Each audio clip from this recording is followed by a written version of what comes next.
Before we begin, a warning. This case involves extreme abuse and violence. Viewer discretion is advised. On the morning of April 16, 1996, in Manchester, England, a man walked into a local police station. He was calm. He spoke normally. He told officers there was a body at his flat and that they should go and see for themselves. What awaited them inside was something they would never forget. The victim was Kelly and Bates, and long before that morning, the warning signs were already there.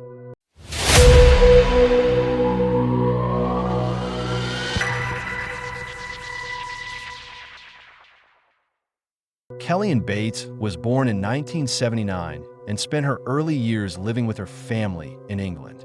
As she grew older, her life began to take on a more outwardly stable shape. By her mid-teens, she was living at home with her parents and was enrolled in school, following a routine that, on the surface, appeared ordinary. At home, Kelly Ann was still very much a teenager. She lived under her parents' care, attended school, and remained part of a family structure that, while not perfect, offered protection, supervision, and boundaries. There was nothing about her daily life that suggested she was on the edge of something catastrophic. Those who later reflected on this period would describe her as trusting and emotionally young, someone who was eager to please and responsive to attention.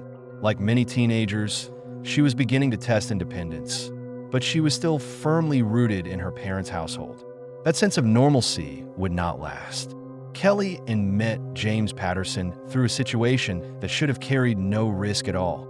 She had been babysitting for one of his friends, a common responsibility for a teenage girl her age. It was during this connection that Patterson entered her life. Patterson was significantly older, nearly twice Kelly Ann's age, a fact that would later become impossible to ignore. What began as contact soon developed into a romantic relationship, and importantly, this relationship continued while Kelly Ann was still living under her parents' roof. At first, the relationship existed alongside her normal life. She still lived at home. She was still enrolled in school. But gradually, her parents began to sense that something wasn't right. The age difference concerned them. Patterson's influence over their daughter worried them. As Kelly Ann became more emotionally attached, tension began to grow inside the household. Her parents did not approve of the relationship, and they made their objections clear. Arguments followed. The relationship became a source of strain, dividing the household and placing Kelly Ann between her family and a man who was exerting increasing influence over her. And eventually, she was forced to choose. Despite her parents' strong opposition, Kelly Ann made the decision to leave her family home and move in with Patterson. She was still a teenager when she did so. This moment marked a critical turning point. By moving out, Kelly Ann removed herself from the daily protection of her parents and the structure of school life. She entered a living situation where the balance of power was profoundly unequal, a young girl living with an older man who controlled the home, the rules, and the environment. From the outside, it may have looked like a teenager asserting independence. In reality, it was a step into isolation. Her parents' influence was now limited. Their objections no longer carried the same weight. And whatever concerns they had, they could no longer see what was happening behind closed doors. It was only after Kelly Ann moved in with him that the full extent of the danger began to reveal itself. When Kelly Ann left her parents' home and moved in with him, the shift was immediate and profound. For the first time, she was living entirely under the authority of one person without the daily presence of family, school, or familiar routines. He was nearly twice her age, and from the moment they shared a home, the imbalance between them became impossible to ignore. This was no longer a teenage relationship existing within the boundaries of a family household.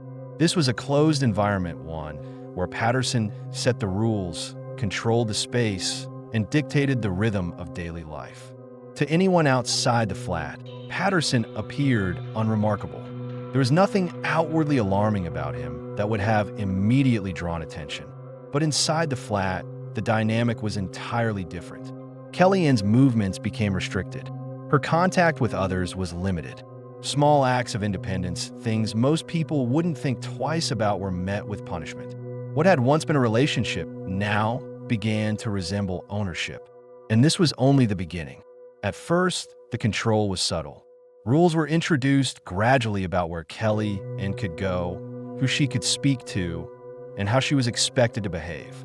Each restriction was framed as concern, discipline, or necessity. Over time, those rules multiplied. Kelly became increasingly isolated from her parents and anyone who might have noticed what was happening inside the flat. The more isolated she became, the more power Patterson held, and the harder it became for her to imagine leaving. Those who later examined the case would point to this period as a critical stage. The abuse had begun, but it had not yet reached its most extreme form. There were still moments when intervention might have been possible, moments when the situation could have been interrupted. But behind that closed door, Patterson's control was tightening, and it was becoming increasingly violent. Once Kelly was living with James Patterson, the control that had slowly taken shape began to harden. What had once been framed as rules or expectations became absolute demands. Patterson dictated how Kelly spent her time, when she could leave the flat, and who she was allowed to speak to. Isolation deepened quickly. Contact with her parents became less frequent. The world outside the flat began to shrink, until her daily life revolved almost entirely around Patterson and the confined space they shared. As weeks turned into months, Patterson's behavior became increasingly volatile. Minor acts, perceived disobedience, imagined slights, or attempts at independence were met with punishment. The atmosphere inside the flat was one of constant tension, where Kelly learned to anticipate his moods and adjust her behavior to avoid provoking him. This was no longer a relationship. It was a system of control maintained through fear. And once fear was firmly established, the abuse escalated further. The abuse intensified over time, becoming more frequent and more severe. Kellyanne's ability to leave or seek help diminished with each passing day.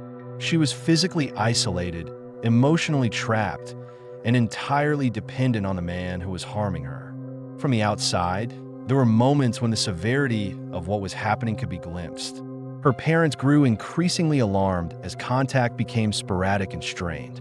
They sensed that their daughter was no longer safe, but they were separated from her by distance, control, and fear. Kelly was still a teenager, legally and emotionally vulnerable, yet she was living in a situation where no authority figure was present to protect her. Every safeguard that had once existed had been stripped away. And while the abuse continued behind closed doors, time was running out. What was happening inside the flat was not the first time James Patterson had displayed violent and controlling behavior. Before meeting Kelly, Patterson had been married. That marriage did not end quietly. Reports later revealed that the relationship had been marked by domestic violence, and that Patterson had harassed his ex-wife following their separation. The marriage ultimately broke down because of this behavior, a clear indication that his capacity for control and aggression had already been established long before Kelly entered his life. This history was not widely known to those around Kelly at the time. To her, Patterson was not a man with a documented pattern of abuse. He was simply the person she was living with, the person who controlled her environment, and the person she depended on. But in hindsight, the similarities were unmistakable. The same need for dominance, the same fixation on control, the same escalation once authority was challenged. Kelly was not facing something new or unpredictable. She was living with a man whose behavior had already destroyed one relationship, and who was now repeating that pattern in a far more vulnerable setting. And this time, there would be no separation to bring it to an end. As the situation inside the flat deteriorated, Kellyanne's parents became increasingly frightened. The changes in their daughter were impossible to ignore. Contact became irregular. When they did hear from her, the conversations felt strained, guarded in a way that hadn't been there before. Kelly no longer spoke freely. She was evasive about her living situation, careful with her words, and reluctant to explain what was happening in her life. To her parents, it felt as though she was slipping further away with each passing week. They worried about the man she was living with. They worried about the age difference. And most of all, they worried about the level of control he seemed to have over her. At times, They sensed fear beneath her attempts to reassure them. At other moments, they were met with silence. Kelly was still their child, but she was now living in a space they could not access, under the authority of someone they did not trust and could not reach. Their concern turned into dread. Inside the flat, Patterson's control continued to tighten. Kelly Ann's isolation deepened, cutting her off not only from friends and school, but from the people who knew her best and cared most about her safety. Her parents could feel that something was wrong, deeply wrong, yet they were powerless to intervene in any meaningful way. The systems that might have offered protection were distant, and Kelly herself was trapped between fear and dependence. Every day that passed without intervention allowed the situation to worsen. And while her parents feared what might happen, none of them could have imagined how extreme the outcome would be. As time went on, the situation inside the flat became increasingly severe. Kelly was now almost entirely cut off from the outside world. Her contact with her parents diminished further, and when it did happen, it was often brief and tense. By this point, Patterson exercised near total control over her daily existence. He controlled when she slept, when she ate, and whether she was allowed to leave the flat at all. Kellyan's life had been reduced to a confined space governed by fear and obedience. Those closest to her would later say that she was no longer living, she was enduring. Her parents continued to worry, but their fear was paired with frustration and helplessness. They knew their daughter was in danger, yet they had no direct access to her, no visibility into the reality of her situation, and no clear way to intervene without her cooperation. Kelly was still legally a child, but she was living beyond the reach of the people who could protect her. And inside that flat, the abuse escalated to a level that defied reason. In the days leading up to her death, Kelly Ann's condition deteriorated rapidly. By this stage, the violence had become extreme and sustained, leaving her physically weakened and unable to escape. There was no sudden outburst, no single moment that marked a turning point.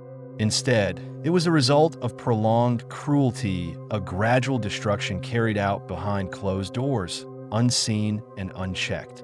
Kelly was 16 years old. She had no way out. And then, one morning, the suffering finally ended not because help arrived, but because it was already too late. Not long after, James Patterson left the flat. He did not call for medical assistance. He did not alert Kellyan's family. Instead, he walked into a police station in Manchester and calmly told officers that there was a body at his flat and that they should go and see for themselves. What awaited them inside was something they would never forget. When officers entered the flat, they moved cautiously through the small space, following the directions James Patterson had given them. They found Kellyann Bates in the bathroom. Her body was located in the bathtub. From the moment they saw her, it was clear this was not the result of a single act of violence. What officers were looking at was the outcome of prolonged and extreme abuse. Kellyan's body showed extensive injuries, many of them sustained over time rather than during one incident.